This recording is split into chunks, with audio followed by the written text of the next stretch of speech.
honra que eu mesmo e a Google Brasil venham à tribuna desse tribunal pedir que ele atualize e renove o seu compromisso histórico com a liberdade de expressão, que é sempre em contextos difíceis. É para isso que ela serve nesse momento que ela é necessária.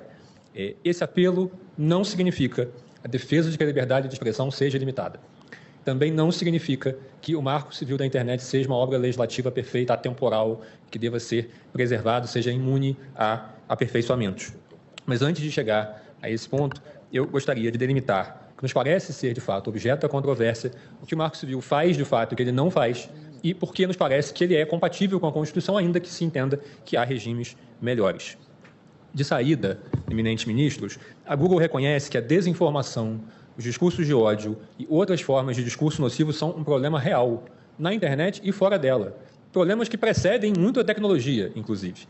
Como Vossas Excelências sabem muito melhor do que eu, essas não são mazelas criadas pela tecnologia. O mundo não vivia num mundo de placidez idílica antes da internet. Na verdade, para ficar só no século XX, temos 2 guerras mundiais, diversos regimes autoritários, totalitários, que manipulavam a informação, controlavam a informação. Tivemos manifestações de genocídio movido por intolerância. No Brasil, tivemos 2 regimes de exceção que manipulavam a informação, em boa medida iniciados com discursos de desinformação sobre o risco da ameaça comunista. Portanto, não se pode dizer que esses são problemas que a internet tenha criado. Sem falar no racismo pontual, racismo estrutural, machismo e tudo que havia e continua a haver depois da internet. Não cabe, portanto, partir da visão maniqueísta de que as plataformas tenham causado a intolerância, o ódio e a incivilidade. Seria mais fácil se fosse assim, mas não é assim. Sem prejuízo disso, a internet potencializa e amplifica o alcance da liberdade de expressão. Permite que cada pessoa se manifeste de forma direta. E isso, embora seja, na maior parte das vezes, emancipador, também pode ser mais incômodo, também pode evidenciar e colocar em evidência momentos de dissenso, momentos de controvérsia e momentos, sobretudo, de ressentimentos. Mas não é, de forma nenhuma, menos democrático por isso. Tratar a internet, a liberdade de expressão na internet, como intrinsecamente menos valiosa, como um estorvo que deveria ser limitado à maior medida possível, seria um grande erro. Na imensa maioria das vezes, o direito é exercido nos limites da legalidade e esses limites protegem o que é controverso e que deve ser preservado. Sem prejuízo disso, também é fato que discursos ilícitos são também potencializados e seu alcance também pode ser amplificado. De modo que é inevitável e é necessário que esses discursos possam ser coibidos e que os violadores possam ser responsabilizados. Não se defende o contrário aqui. O nosso ponto, é que o artigo 19 não suprime esses limites e não dificulta a responsabilização dos infratores. E por isso mesmo, acabar com o artigo 19 não acabaria com os problemas que nós queremos resolver. Em primeiro lugar, o artigo 19 não cria qualquer tipo de limite, condicionante ou blindagem à responsabilização das pessoas que, de fato, produzem conteúdo ofensivo. E não trata sobre isso. E, ao mesmo tempo, obriga que as empresas guardem dados para que se possa identificar as pessoas que são apontadas como responsável por conteúdo ilícito para que possam, de fato, ser responsabilizadas. A lógica, portanto, é de liberdade com responsabilidade, como preconiza muitas vezes o eminente ministro Alexandre de Moraes. Em segundo lugar, o artigo 19 não impede que conteúdos nocivos sejam removidos sem prévia decisão judicial. Na verdade, essa é a imensa maioria dos casos. E hoje, muito mais do que há 10 anos, quando esses recursos começaram a ser discutidos. Por quê? A imensa maioria, vou dar alguns números da experiência do Google, mas que refletem os números que outras plataformas também trouxeram. No ano de 2023, o YouTube removeu 1.695.261 vídeos no Brasil por violação das suas políticas, que, em grande medida, refletem vedações que estão na legislação. Vão além disso, mas também incorporam essas vedações, como discurso de ódio, violência infantil e outras mazelas conhecidas. No mesmo período, a mesma plataforma foi destinatária de 614 ordens judiciais. Não necessariamente ordens que, ao final, redundaram em remoções, mas ordens judiciais em algum momento. Esses números estão no relatório de transparência que é disponível publicamente. O que nós gostaríamos de demonstrar com esses números e com esse raciocínio? 2 pontos.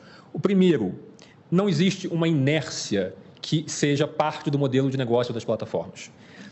Na verdade, nem faria sentido que existisse.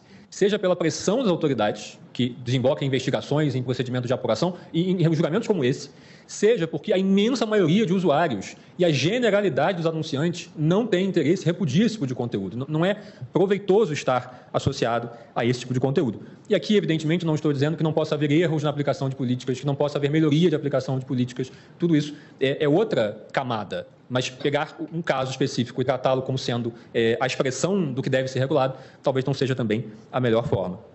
O segundo aspecto que gostaríamos de demonstrar é que essas ações que chegam de fato ao judiciário envolvem tipicamente conteúdos que são de fato controversos e que demandam efetivamente a ponderação judicial e que não deixarão de ser controversos se o Marco Civil da Internet for eliminado nessa parte. Portanto, a controvérsia subjacente existirá e não seria sequer positivo criar incentivos para que esse tipo de conteúdo caia sem a necessidade de exame judicial.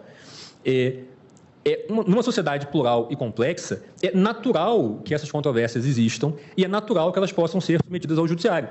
Muitas vezes, a dúvida se reflete e se prolonga no próprio processo judicial. E esse é um ponto relevante. Para dar um exemplo notório, quantas reclamações esse tribunal, Vossas Excelências, não tem julgado para afastar decisões judiciais que haviam removido conteúdos da internet de maneira exagerada ou equivocada. E quantas mais não chegam a esse tribunal pela dificuldade do filtro da reclamação. Para dar outro exemplo, nas recentes eleições de 2022, houve não um, mas alguns e talvez muitos casos em que o Tribunal Superior Eleitoral manteve ou removeu conteúdos em decisões divididas, de 4-3, de 5-2, em que a dúvida é, inclusive, do próprio judiciário.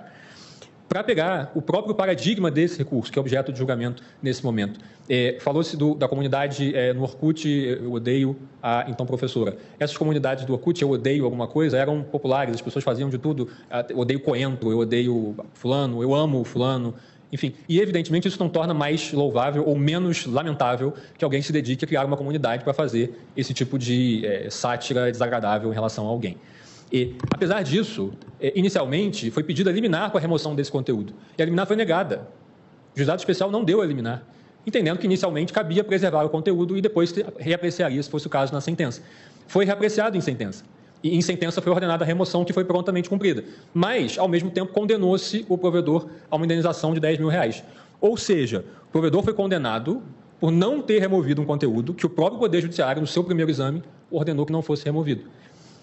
O artigo 19 veio eliminar esse tipo de disfuncionalidade.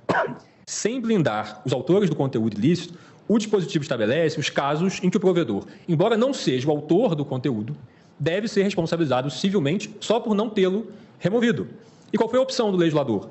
Estabelecer que o provedor deve ser responsabilizado se deixar, na esfera civil, se deixar de cumprir uma decisão judicial, que é o momento em que, ainda que possa subsistir a controvérsia ou a dúvida, passa a vir a manifestação estatal de que há uma ilicitude, portanto, em que há um indicativo objetivo dessa ilicitude.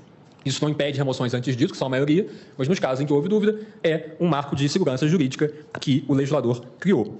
Longe de ser heterodoxa, essa opção evita que se crie um incentivo à remoção automática de tudo que seja controverso, de tudo que seja objeto de questionamento, que é justamente aquilo que deve ser preservado. E por isso mesmo, Excelências, reverter genericamente essa linha seria, com todas as vênias, dizer que se tira diretamente da Constituição um dever de censurar um terceiro, que não parece fazer muito sentido na lógica tradicional desse direito fundamental. Dito isso, é claro que esse não é o único modelo possível. Dito isso, é claro que há outros modelos e legislações mais recentes têm optado por outros modelos. Mas aqui eu gostaria de dizer que há muito mais semelhanças nas novas legislações com o Marco Civil do que divergências, e, sobretudo, nos princípios centrais de como funciona essa remoção. Antes de tudo, nenhum país democrático adota uma lógica de responsabilidade objetiva, pela qual seria responsável tão somente porque existe um conteúdo na plataforma, o que levaria a um dever de monitoramento preventivo que não é nem sequer viável no volume de manifestações que há e nem sequer seria compatível com a lógica de vedação à censura prévia. Apesar disso, um outro modelo possível, e aí sim adotado em muitos casos, é o de fixar como marco da responsabilidade o recebimento de uma notificação que identifique de forma específica o conteúdo que é reputado como ofensivo e aponte razões dessa ilicitude. O próprio Marco Civil usa essa lógica no artigo 21, que trata de conteúdo íntimo não consentido. Pela gravidade desse tipo de conteúdo e porque aqui a ilicitude é objetiva. Em qualquer situação, a divulgação de conteúdo íntimo de alguém sem o seu consentimento é ilícita. Não há contexto que torne ilícita essa divulgação. Da mesma forma, vem se extraindo do ECA a mesma possibilidade de notificação nos casos em que há ofensa a caso de abuso infantil, que também é evidentemente e objetivamente ilícito. Algumas legislações têm seguido esse caminho da notificação, e aqui eu cito muito rapidamente duas, já caminho do meio para o fim. A Lei de Serviços Digitais Europeia e a legislação alemã de redes sociais são amplamente citadas como paradigmáticas. Mas o que elas fazem em relação a essa temática específica? Em primeiro lugar, nenhuma das duas cria responsabilidade objetiva e dever de monitoramento. O que elas fazem é admitir que uma notificação com especificação de conteúdo e fundamentação de ilicitude possa ser o marco de uma eventual responsabilização. Mas, mais importante, essa eventual responsabilização, no caso da lei alemã, sobretudo, está relacionada à indicação de ilicitudes específicas, de tipos penais específicos. Portanto, não é qualquer ilicitude. E, mais do que isso, em ambos os casos, não se cria responsabilidade apenas pelo fato de, em cada caso concreto, a plataforma haver discordado da notificação, o que evidentemente seria esse incentivo massivo à remoção automática. O que se prevê é uma responsabilidade pela falha sistêmica em responder adequadamente a essas notificações. Nesse ponto, eu gostaria de dizer e de lembrar muito rapidamente que na mini-reforma eleitoral de 2017, o legislador brasileiro tentou criar, de última hora, uma exceção ao Marco Civil que é parecida, em parte, com a ideia de notificação para a remoção automática. Na época, previu-se um dever de remoção de conteúdo críticos a candidatos do período eleitoral, para depois, por mera notificação, para que depois se fizesse o exame, sob o argumento de que isso preservaria reputações e evitaria campanhas de desinformação perigosas para o pleito. Pois bem, após imenso clamor popular, o dispositivo foi vetado pelo presidente Michel Temer, justamente com o argumento de que ele importaria num modelo de incentivo a remoções generalizadas. Eu caminho para o final e faço uma síntese aqui antes de entrar na interpretação conforme que nós discutimos brevemente. Em suma, o que nós gostaríamos de destacar com especial ênfase é que não faria sentido responsabilizar uma plataforma por não haver removido um conteúdo cujo exame é polêmico, é sujeito a valorações subjetivas, que muitas vezes são objeto de divisão no próprio Poder Judiciário. Um sistema como esse seria um incentivo maciço à remoção de tudo que seja controverso ou possa ser questionado, que é justamente o cerne da liberdade de expressão. Seria um sistema que troca o paradigma de liberdade preferencial por um paradigma de direito de segunda classe. Por tudo que eu falei, excelências, nós entendemos que o Marco Civil é compatível com a Constituição e, evidentemente, pode ser aperfeiçoado, mas não a viola. Mas, caso esse tribunal entenda que é necessário e é possível modificar o regime do Marco Civil pela via jurisdicional, o que nós entendemos é que a mudança seria menos traumática e mais compatível com a integridade da ordem jurídica se viesse pela ampliação cautelosa das hipóteses em que se admite a notificação extrajudicial como um marco de responsabilidade civil e que isso tenha parâmetros que evitem a banalização da remoção, a insegurança jurídica e a indução de censura privada. Nessa linha, essas notificações precisam apontar o conteúdo que se reputa ilícito especificamente, não genericamente, para evitar pescarias e coisas do gênero, deve ser fundamentada e deve ser fundamentada com remissão a dispositivos legais específicos. Tal como o meu colega que me antecedeu, nós entendemos que o debate legislativo já vinha amadurecendo em torno de alguns temas, como, por exemplo, crimes de abolição violenta do Estado de Direito, tentativas de golpe de Estado, atos de terrorismo ou preparatórios de terrorismo, todo e qualquer tipo de violência ou abuso infantil, atos de induzimento, instigação ou auxílio a suicídio ou automutilação. E mesmo que outros itens possam ser incluídos, o que nós entendemos como fundamental é que não se crie, em primeiro lugar, um dever de monitoramento, e, em segundo lugar, que novas exceções sigam a baliza normativa do artigo 21 e tenham previsão em lei e possibilidade de exame objetivo. Isso exclui, portanto, conteúdos que são intrinsecamente controversos, como é o caso, por excelência, das disputas entre direito da personalidade e liberdade de expressão, liberdade de informação. Sob pena, excelências, de se criar pela via jurisdicional um sistema mais restritivo que qualquer um que foi criado por lei em outros países. Eu termino verdadeiramente com uma reflexão mais geral. Todos queremos, e as empresas vêm se empenhando para isso, ainda que, evidentemente, se possa imaginar que é preciso fazer mais, todos queremos um ambiente digital melhor, mas todos queremos também que a liberdade de expressão na internet não seja meramente nominal, que aquilo que é controverso e divisivo não seja colocado de lado. uma passagem acadêmica muito inspirada, o presidente desse tribunal disse que a censura sempre começa com bons propósitos. Ela sempre começa, não só a censura, o cerceamento da liberdade de expressão sempre começa com bons propósitos, mas ele invariavelmente degenera. Porque a censura é intrinsecamente aristocrática. Ela parte da premissa de que as pessoas não são capazes de olhar por si, precisam que alguém diga a elas ou esconda delas aquilo que elas não são capazes de assimilar. Se a proteção da democracia exige isso, se a proteção da democracia exigir que se crie todo tipo de incentivo à remoção de conteúdos que são controversos, então talvez no final o que sobre não seja exatamente a democracia liberal como nós a conhecemos.